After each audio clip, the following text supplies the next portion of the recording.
Greetings, friends, and welcome to our much anticipated series, the Part Twos.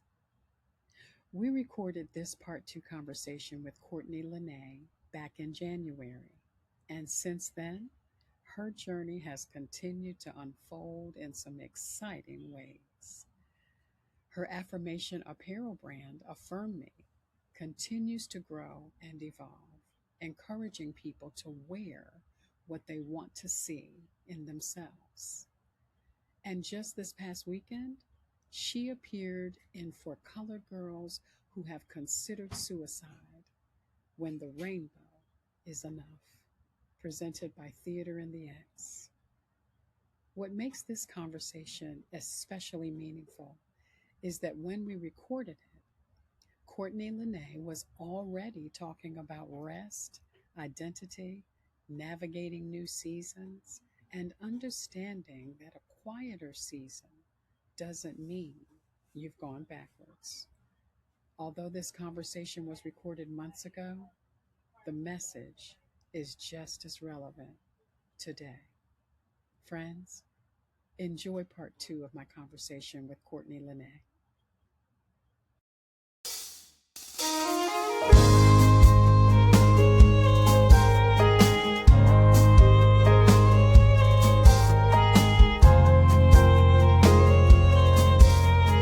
Greetings and welcome to the Sonja Show. We welcome you to this interview, which is a part two with Courtney Lyneé.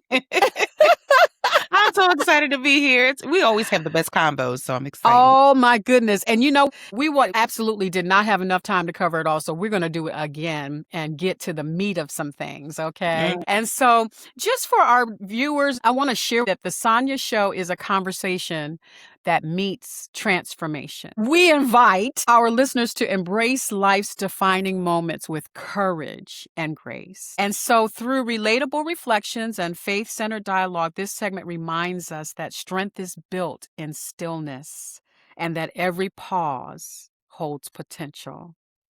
So again, welcome, Courtney. You said that Saturday when we did this. I got emotional just listening to that right now. Because it's so, this segment, this show is so, God is so good because it's right. I'm in another one of those seasons. Yeah. And so listening to it, it's just that reminder. I'm a words of affirmation girl, as you know. That's my love language. That's everything. So it just hits, and it's like, God, it's just like that loving hand on your shoulder. Like God's just like, all right, okay. A reminder, constant reminder. Constant reminder. So thank you for reading that again, because that blessed my spirit. Oh, yay. Sure enough. Last time we talked about the power of pause and your journey through transitions. I'm hoping we can dive a little bit deeper. Yeah, let's go. So since our last conversation, have there been any new insights or turning points in your journey? Well, I will say the day of your show, because I told you I had something I was like, this is funny. Like how this works. You did. It was a reminder of my call.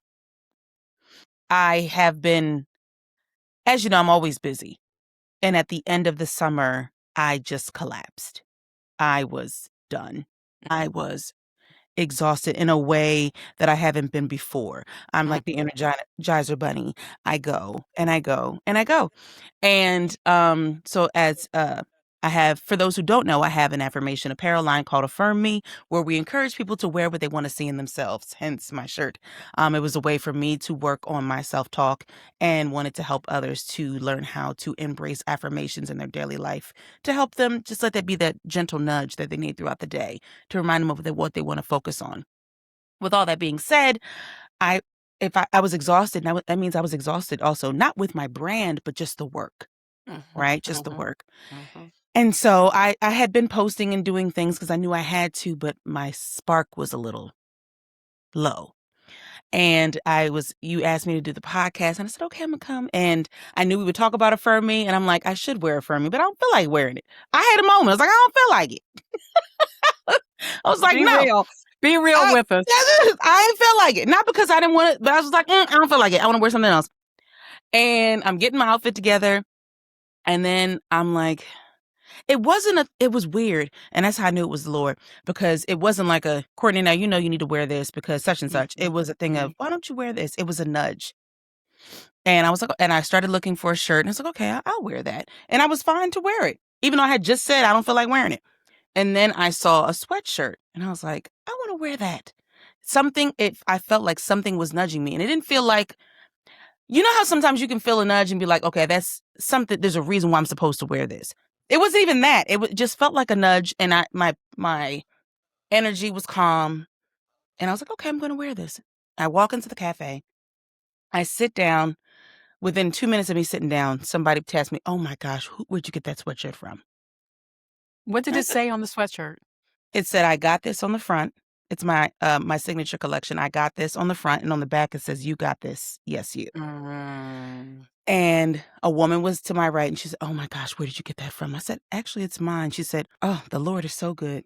And she starts talking about how she was praying about finding new brands that were Black owned to support, and brands that would uplift people.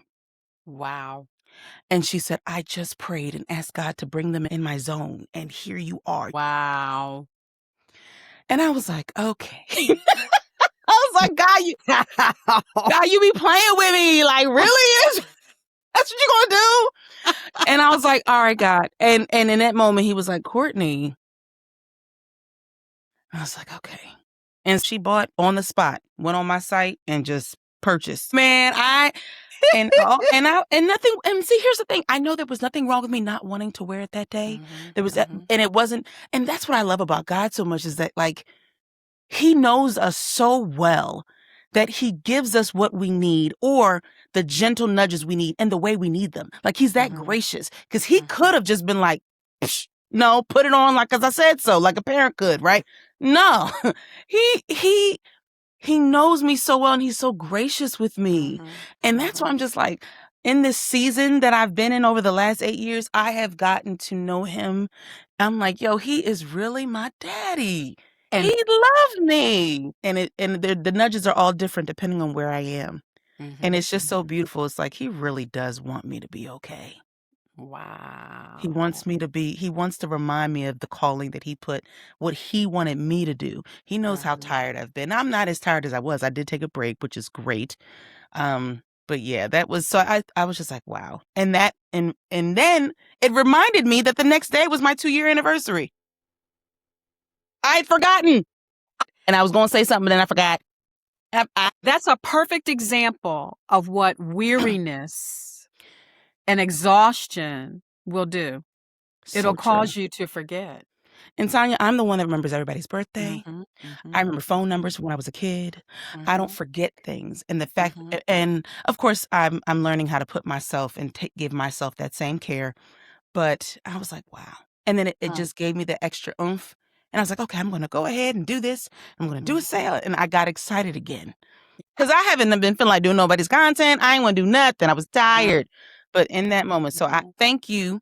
Because if I didn't have to go there, I wouldn't have gotten to wear the sweatshirt that I needed. And that was a reminder for me. I got this. I got this. Yes, I'm tired and I deserve rest. So it doesn't take away from that.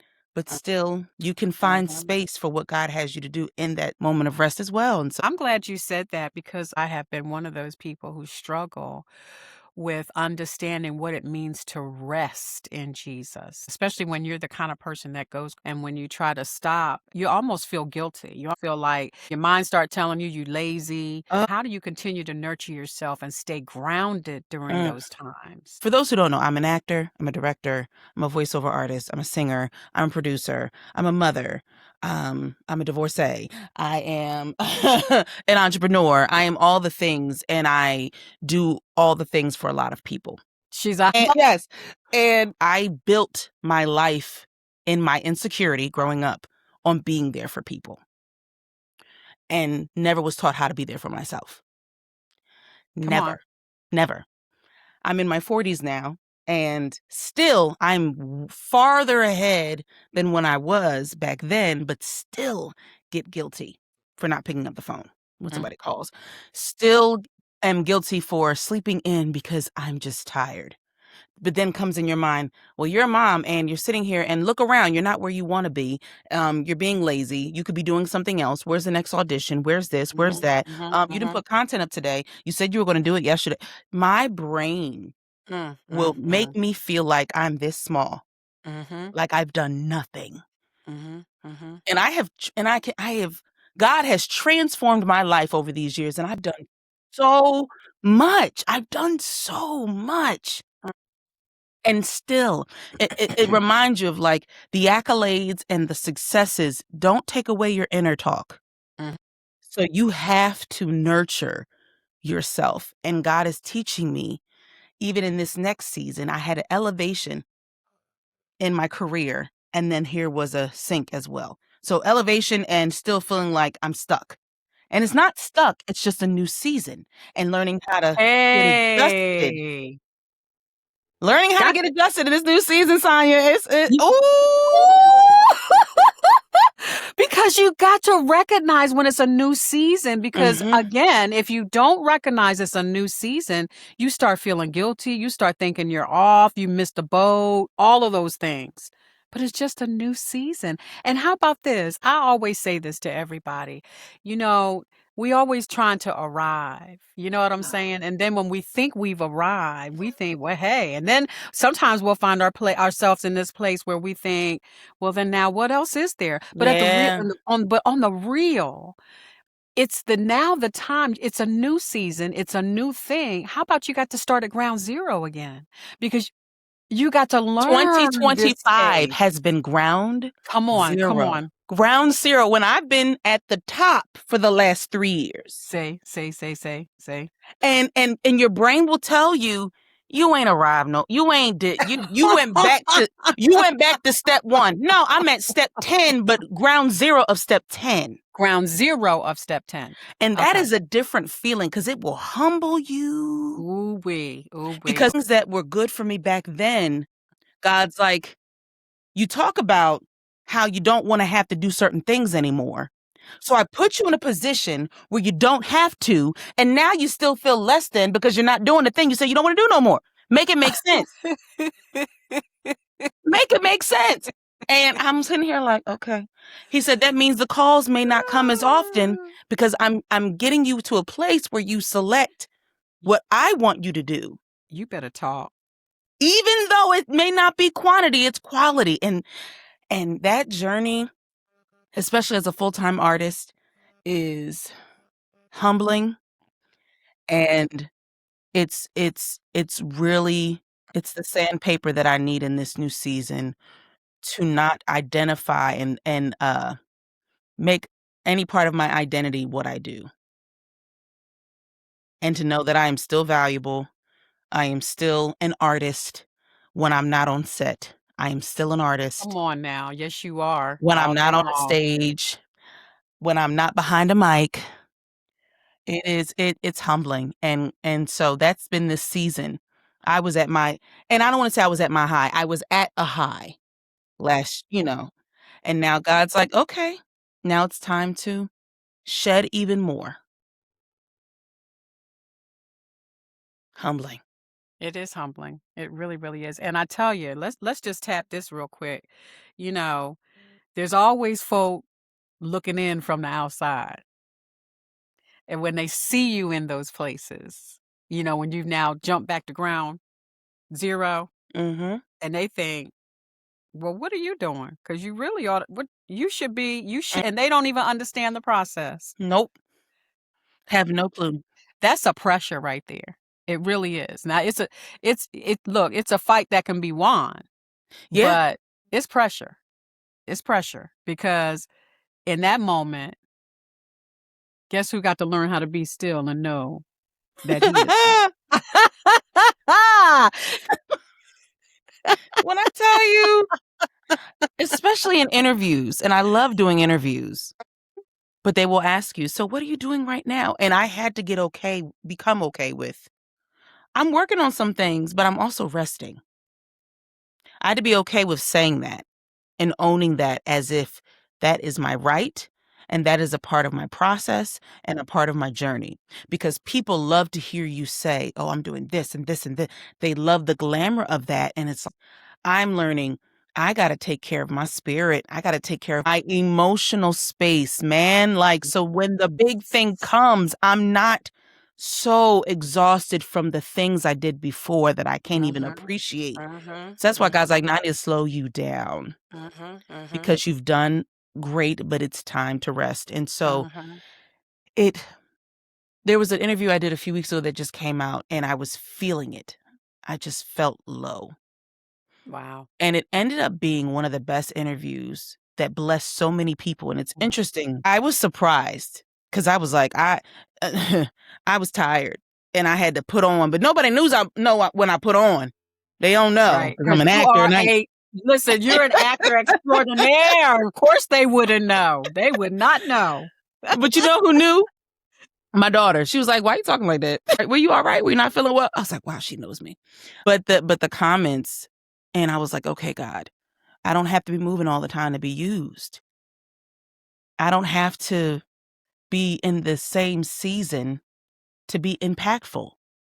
And it's like God is allowing me to do what I've asked. God, help me to use my gift to impact the world around me.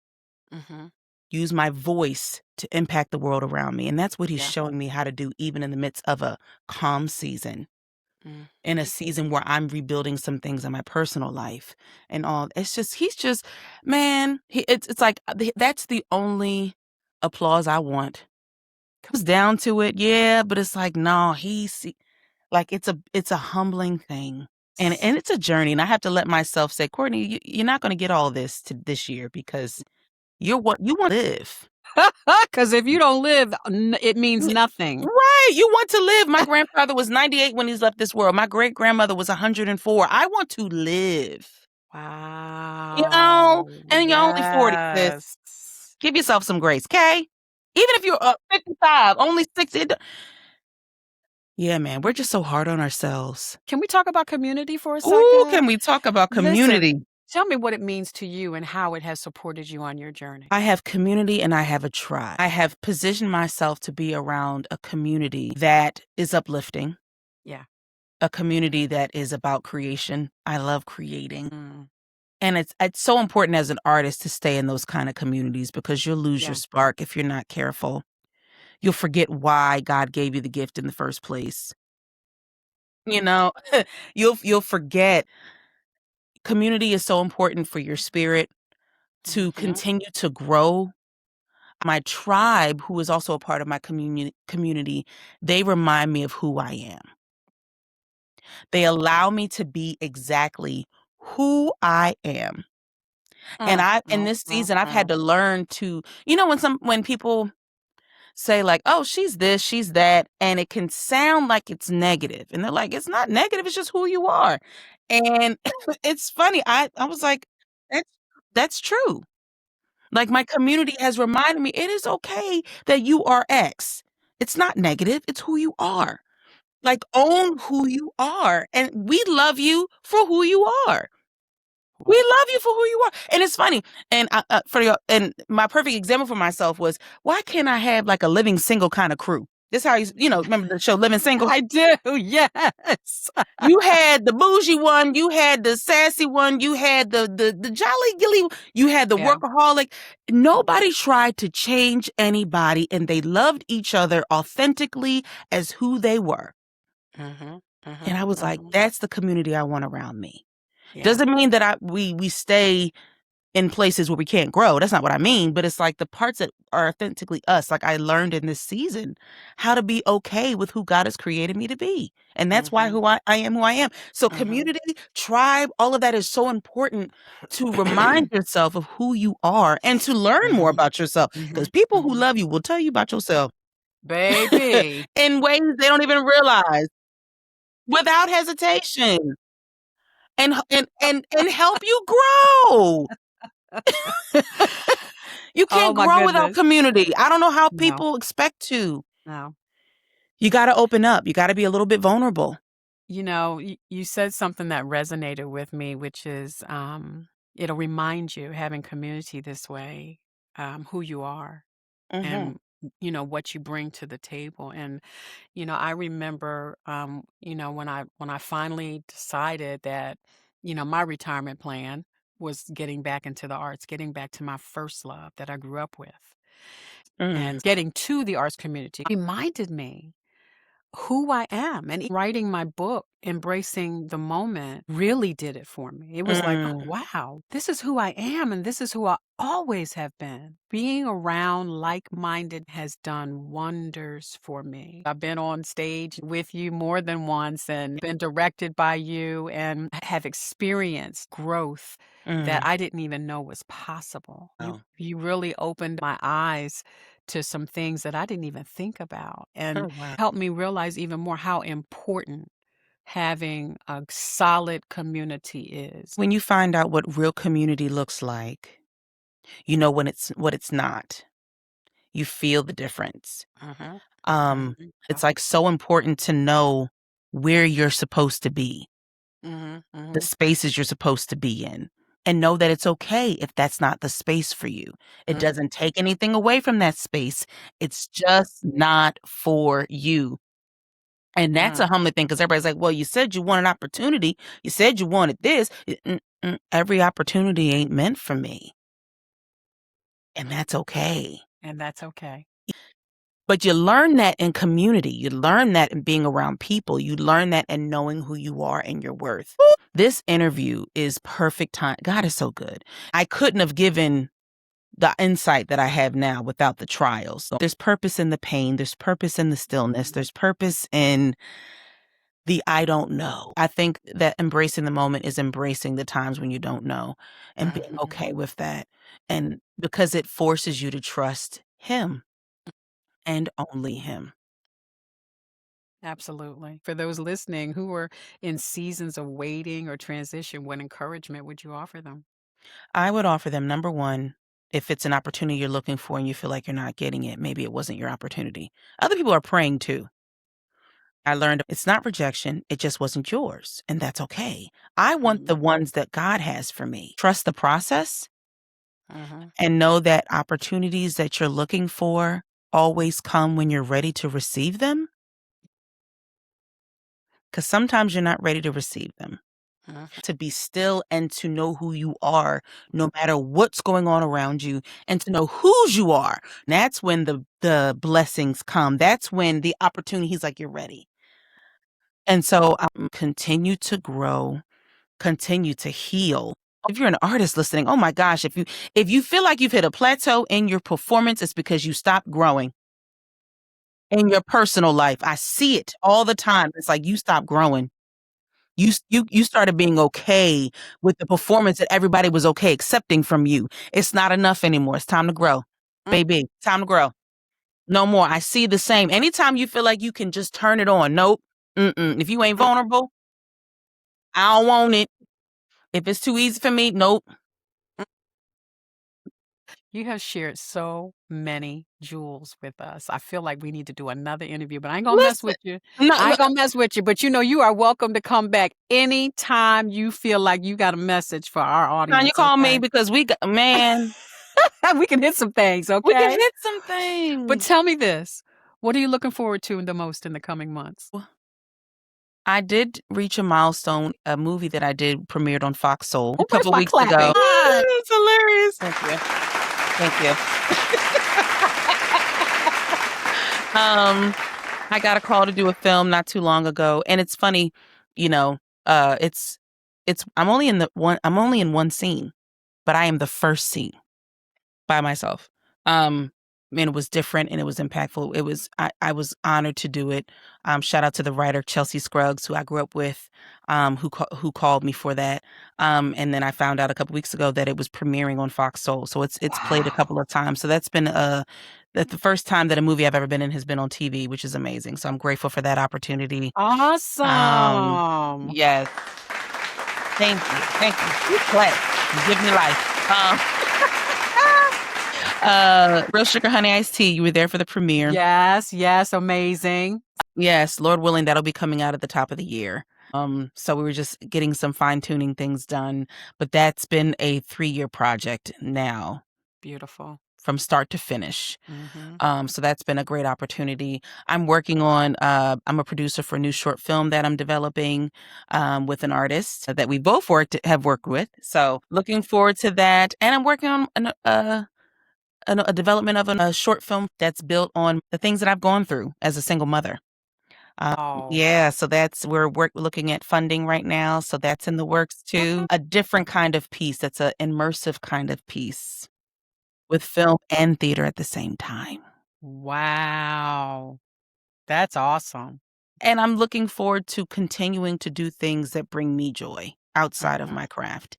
Because as a full-time artist, sometimes when money is involved and how you eat is connected to what you do, it can get tiresome. And so it was Mhm. important for me to find things that I enjoyed doing outside of that, that was just for me. Thank Yes. you, Courtney, for your So, openness and your inspiration. You're amazing. oh, thank you, Sonja. And thank you for sharing with me how I've helped you grow, because I need to hear that sometimes to know Yeah. that what I'm doing is hitting. So Oh, I'm man. grateful that I've been able to work with you so many times now. Thank you so much. You're the bomb. Tell our listeners how they can connect with you and affirm me. You can follow me on Instagram. I am Courtney.Lyneé. You can also check out some of the work I've done at my website, www.courtneylyneé.com. You can also find Affirm Me on Instagram at Affirm Me _ by C. Lyneé. And as well as our website, affirmmebyclyneé.com. So yeah, we're out here, and I would love people to follow my journey. Yeah. Amazing. Awesome. Thank you so much. Really appreciate you. And remember, friends, you're not on this journey alone. Come back to our next segment and we'll embrace these moments together.